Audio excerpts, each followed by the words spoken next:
Next up, we have UFC heavyweight Greg Hardy. First question will go to Caroline Pierce from BT Sport. Hi, Greg. Congratulations on what on the scorecards was a dominant performance. Can you assess the performance yourself and tell us how you feel about it? It was a good strategic win. We went in there, we threw some haymakers, and I stayed focused, listened to my corner, and I felt like I showed a more advanced fighter, and that's exactly what I wanted to do. Absolutely. You also showed you could take a little bit of damage to those lower legs or the leg, if you like, from those kicks. How much did that affect you at the beginning of the fight? Mentally, it was something that I definitely had to adjust to, and I saw that and listened to my corner and the commentators telling me that I had to adjust to that. But physically, I felt it a lot. But I'm a tank. We practiced forward. Throwing those leg kicks, we knew it was going to come. So it was a welcome thing. It's crazy that you said you can hear the commentators. I'm assuming that's something that you wouldn't normally hear when the crowd is there. So was that kind of giving you extra feedback? It was there. Like it worked in my favor, so I love it. Next time I'm down. Look, De Castro seemed to kind of turn off the gas a little bit from around the second round. Were you aware that it looked like he might have hurt his foot or his leg at that point? Yes, ma'am. When I got the advice to check kicks and stay light on my feet and attack his front leg, I saw his pace diminish, and his spirit was still there, and he wanted to move, which was good for my favor. But mostly, as soon as I checked that first kick, he was he was deterred, and it kind of slowed him down. So kudos to that, kudos to the advice, kudos to my coaches, man. It was a great adjustment. And where do you go next? Obviously, you're really evolving still as a fighter, just 2 years now in the UFC. You want to climb up those rankings. What would be a fight that would make sense for you next? All right, number 15. Let's, Hmm. I want. I'm all about earning it. I've been about earning it since I came in this league. I've been about being a respectful monster and earning my place, earning my throne, being the most dominant fighter in the game, and developing into that. Not coming in and trying to take it or trying to say that I am, but proving it every single fight. So I feel like the best way to do that is to start with number 15. Take everybody's spot. Let's just go down the list. Go down the list, man. We're talking about going down the list. You've already said you'd quite like to come back on Wednesday, then again on Saturday. You're used as a footballer, playing every week. So, whether Dana White's going to allow that to happen, do you feel ready to jump back in again? Oh yeah, I'm gonna throw some ice on this leg. Couple of days, get some bruising down, and then we're back. We're back in action. I'm gonna be back ready to practice. I'm gonna be back running. This doesn't stop. The kryptonite for me is not going to practice. It's not working. We go back to practice. We work. I am the best because I show up to practice.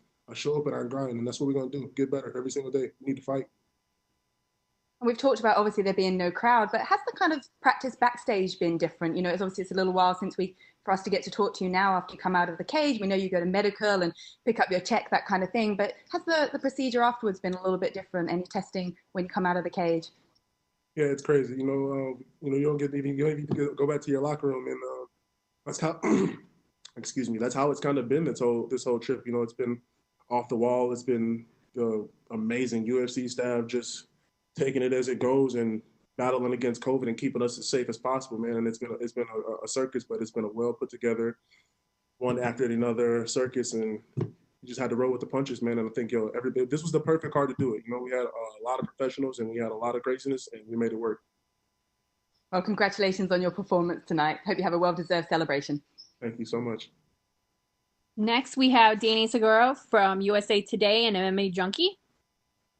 Hey Greg, congrats on the victory. How did it feel to fight without a crowd? Would you say you prefer fighting with a crowd or without? It doesn't matter to me, man. As long as I get to fight, when the crowd's there, that's what I'm used to, dude. I get hyped up. I love my fans. I'm here to entertain these guys. It's all about bringing the show to them. But without the fans, I still know they're there watching on TV. But I get to hear my coaches. Everything's clear and concise, and it's a whole other level of focus. It's literally like a sparring match for the whole Yeah. world. Sorry, go ahead. No, just it's a sparring match for the whole world to see.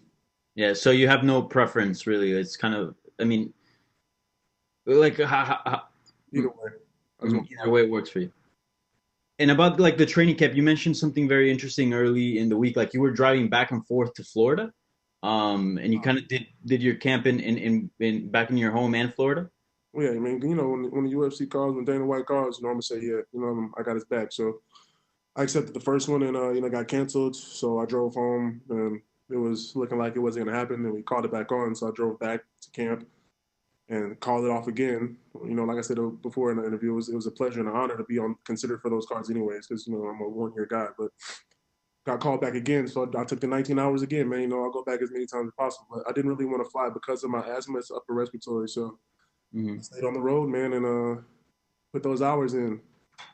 Yeah, for sure. And you mentioned how like one of your main coaches there at ATT, I don't know if it still is, but Dean Thomas, and you know he's no longer at ATT. Will you still be at ATT, or how will you manage your training moving forward? Yeah, it's ATT Nation all day, man. You know, I came forward to this camp with new coaches. Steve Bruno handled my camp like a champ. We came back with better condition, better focus than ever.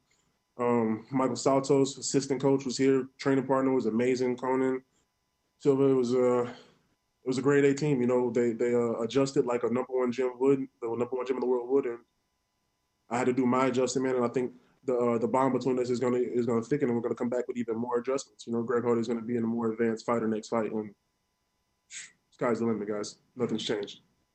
Congrats on the win. Thank you for the time. Thank you, sir. And last, we have Jay Anderson from Cage Side Press. Hey, congratulations on the win, Greg. When we talk about your development, I know it's not the knockout, the big finish that you want, but how important is the cage time that you got tonight? It's crucial. You know, and I hope people see every single fight that there's something new. There's a different element of my fight that advances every single fight. We work on something new every single camp, and we advance every single camp. And when I get that ring time, that's my practice. That's my those are my champ rounds. That's the time that I get to develop into a well-rounded fighter in front of the world. That's the chance that I get to go against actual professionals, you know, and fight these guys that I haven't had the chance to go against my whole life or practice against my whole life. So every second I get in the ring is valuable. In the octagon, excuse me. And the adjustments that you had to make with the coaching change, I mean, did it feel any different in your corner tonight?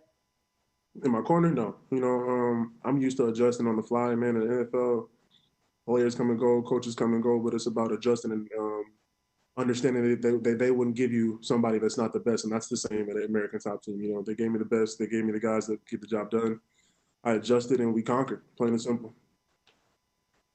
And last one for me, you were very honest in the fight week interview that you did, where you said, you know what, I'm terrified of the coronavirus. I've got asthma, but I chose to fight anyways. When you hear that someone like Jacare has tested positive, what goes through your mind at that point? Yeah, I was shook. You know, like I just said a second ago, I literally found out minutes or maybe hours before I found out that Jacare was positive, that I didn't have it. So, you know, I was sitting in suspense, no clue, just trying to train. I was cutting weight, actually. You know, I cut 22 pounds every fight. So I'm cutting weight, trying to figure out if I'm about to die or not, freaking out, man. And then he finds out he has it, and it's just, you know, it's demoralizing, dude. You know, it messes with your head, and then just being worried. You know, I'm all about being a team guy. You know, being worried for Jacare, man. We've been on, I think, 1 or 2 cars together. It's a lot, you know. Thanks very much, Greg, and of course, all the best to Jacare as well. Yes, sir. God bless me. Thanks, Greg. You're done. Have a great night. Thanks for your time. Thank you. Thanks for watching ESPN on YouTube. For live streaming sports and premium content, subscribe to ESPN+.